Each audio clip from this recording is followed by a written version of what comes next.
João Adolfo Stadler, como vai você? Boa tarde, bem-vindo. Obrigado.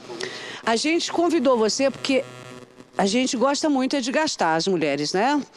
Mas noção mesmo dessa confusão de subir dólar, baixar dólar, a gente não tem.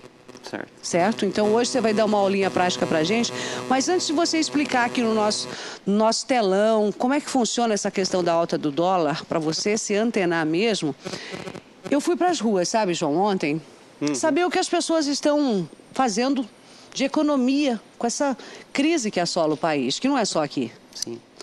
E a gente quer ouvir, né? Vamos lá, porque eu quero ouvir das pessoas que estão nas ruas e você de casa vai saber o que elas estão fazendo de economia, o que elas mudaram em suas vidas. Rodou. Hoje nós viemos nas ruas para saber, perguntar para as pessoas com essa crise, afinal de contas, como é que você está economizando? De que forma? Vamos lá? Não estou gastando. Nada, zero. Só essencial. Economizando a água, economizando tudo, né?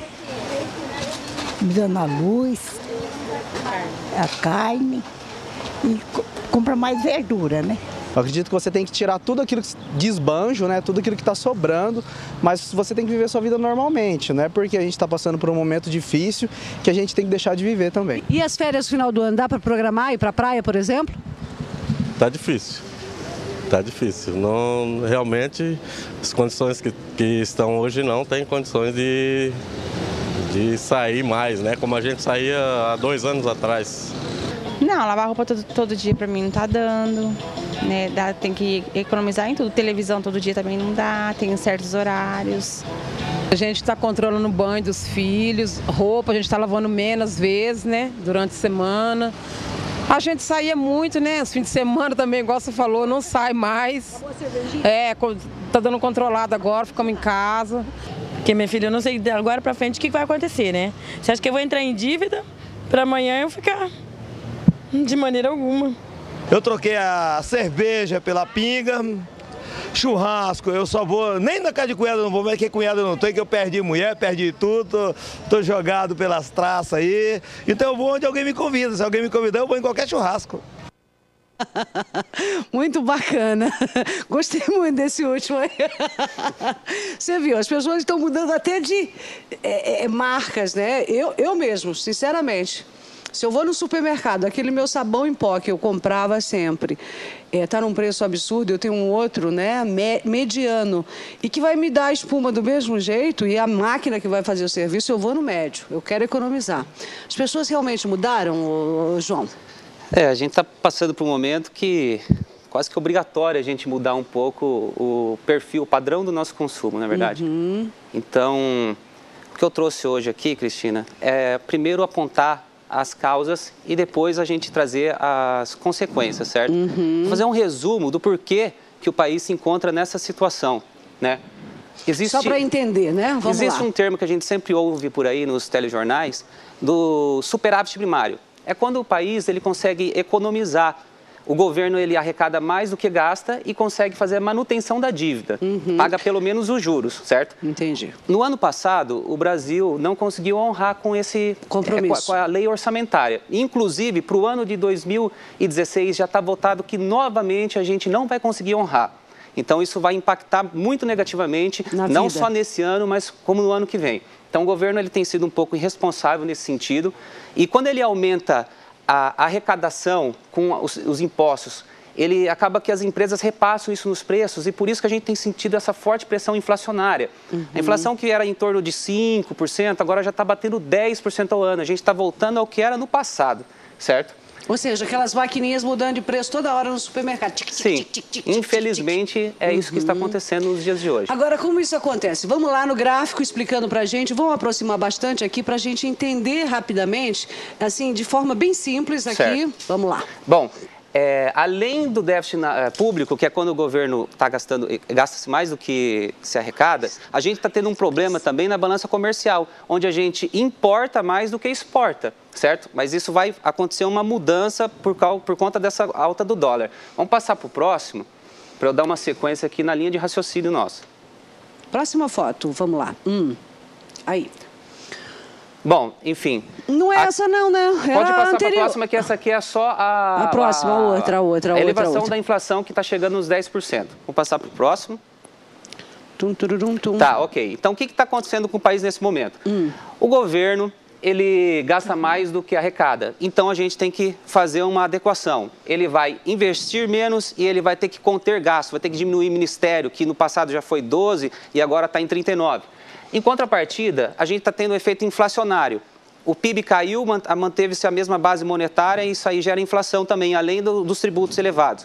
Então, os investidores, quer dizer, os empresários, eles têm investido menos nas empresas, estão demitindo, isso está causando desemprego, então está virando uma bola de neve. Esse ano já é previsto uma recessão de menos 3%. A gente está produzindo menos produtos e serviços e, obviamente, a gente vai consumir menos também, porque falta dinheiro, existe uma escassez de crédito e recursos no mercado hoje.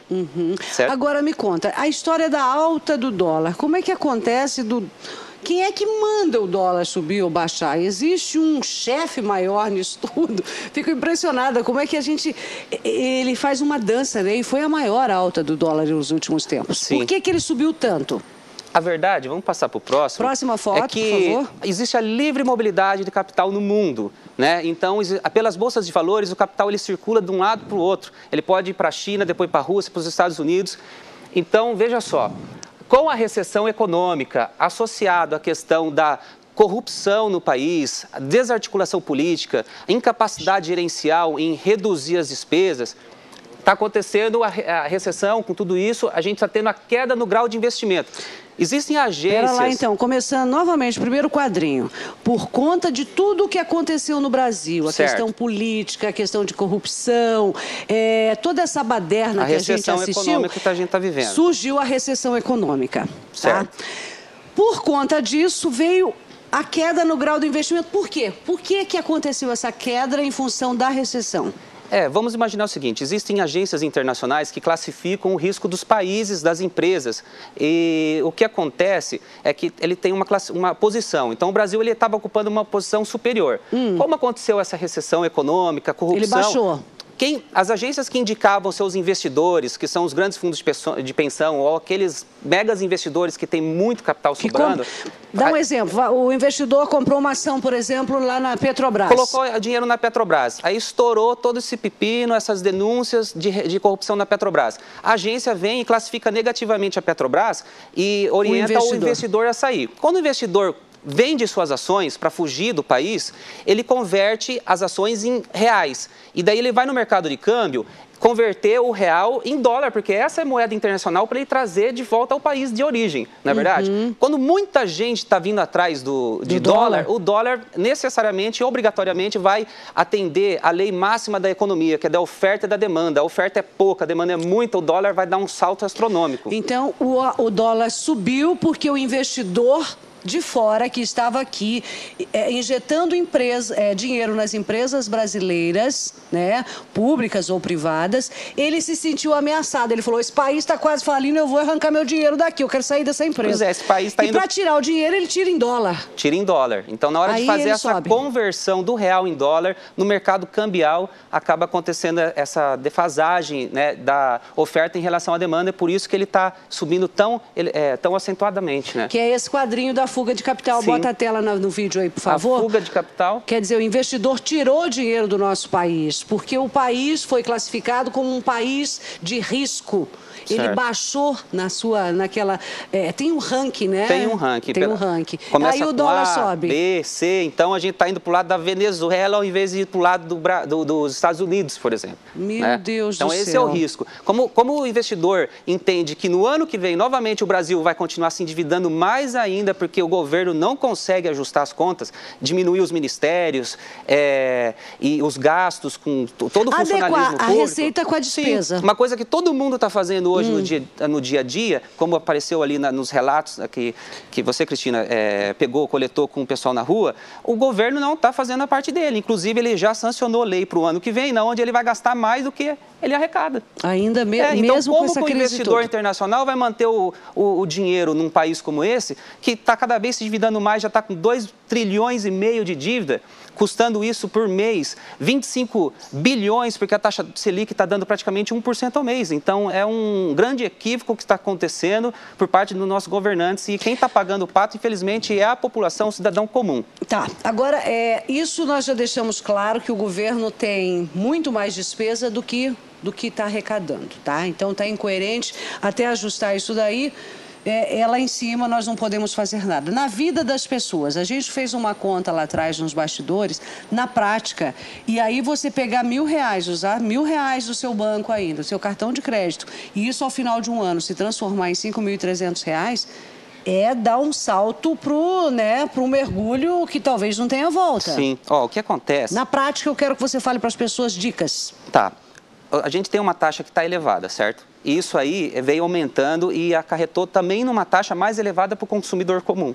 Então, se antes ele financiaria um veículo a taxa de 1,5, hoje ele não consegue mais essa taxa, ele vai pagar 2,5 até 3, né? Ou então o cartão de crédito estava com uma taxinha um pouco menor, eu me recordo de cartão de crédito com taxa de 5,5, hoje está 15%.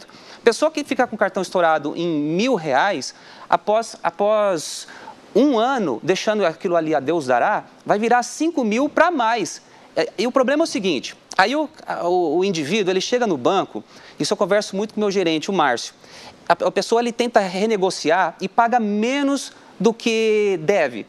Aí, obviamente, o banco vai negativar, tal como estão negativando o Brasil como possível mal pagador ou provável calote. Claro que a gente não está tão... Ele vai negativar também as pessoas. Vai negativar as pessoas. Então, você não consegue...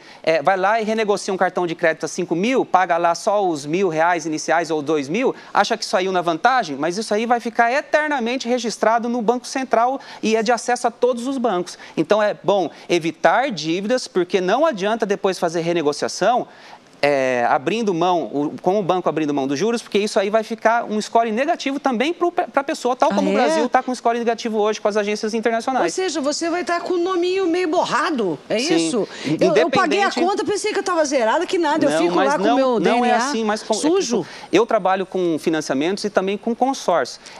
É inacreditável o número de fichas de cadastros de pessoas interessadas em fazer aquisição de um veículo ou de um imóvel que tem sido reprovada justamente por isso. Porque em algum momento fez alguma negociação mal feita, ali onde não se pagou todo o valor devido, e daí não consegue mais. Então, hoje a gente está com uma restrição enorme no crédito. Então, o ideal é honre tudo, não assuma novas dívidas, preste muita atenção ao que vai acontecer com esse dinheiro que você está gastando além do que deve.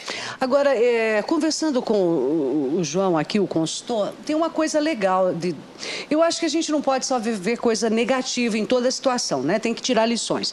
Uma coisa legal que você me falou, eu queria que você falasse para o pessoal de casa, é que existem pontos que serão positivos quando a gente está no momento. Até agora nós estávamos, e isso eu acho que é bem recente, eu acredito que 15, 20 anos, que a gente consegue ter acesso a produtos importados, não é, gente? Eu me lembro que lá em 1980, lá em Jandaia, imagina, a gente não via nada importado, nada. Quando alguém tinha um perfume importado, era uma coisa assim incrível. A gente consumia o que era produzido aqui. Com a abertura dos mercados internacionais, todo mundo tem coisa importada. Só que agora, com a alta do dólar, a gente vai consumir o que está aqui dentro. Sim. Porque eu não vou lá no Paraguai. Hoje o Thiago foi para o Paraguai, meu genro, tá vazio, estacionamento para todo lado, as lojas fechando. A gente vai consumir o que se produz aqui agora. Vamos ter que fazer isso. Graças a Deus que a economia ela tem diversos mecanismos de autoajuste. Então, quando acontece essa situação de uma alta do dólar, quem que vai ser favorecido? As empresas que exportam, não é verdade? Ou aquelas que não exportavam vão ficar com preços competitivos no mercado internacional e vão começar a exportar. Em contrapartida, a gente deixa de comprar produtos importados. O problema é o seguinte, tem alguns que são essenciais dentro da cesta de consumo do brasileiro. Por exemplo, os eletrônicos, a gente vai deixar de consumir com celular e notebook? Não tem como. O próprio não produz, trigo, o trigo para o pão, ou o arroz. Alguém já viu uma plantação de arroz aqui por perto? Isso aí vem tudo de fora, é importado. Então, alguns produtos, infelizmente, a gente vai ter que assumir esse ônus. Mas, em contrapartida, a gente vai ter benefícios nesse sentido em já começar a ter uma balança comercial positiva, que é um dos pontos que estavam falhos. Ela estava deficitária. Então, a gente deixa de viajar para os Estados Unidos e vai viajar aqui dentro do nosso próprio país e favorecer o turismo doméstico. Muito bem. Uma aulinha rápida aqui, mas eu acho que valeu a pena para as pessoas de casa repensarem. E, claro, mudanças de hábitos e a emergencial, tá? Não é para depois, não. É agora, é já. Obrigada, João, por ajudar a gente aqui, tá certo? Tchau, tchau. Obrigada mesmo. Essas coisas mexem com a nossa vida, né? Então, adequar aí tudo na sua casa, na sua vida. Deixa eu trazer aqui o recadinho do ND, Núcleo de Diagnóstico, porque se o teu médico pedir um exame por imagem, uma ressonância e tomografia, a gente leva no ND, tá? Lá ele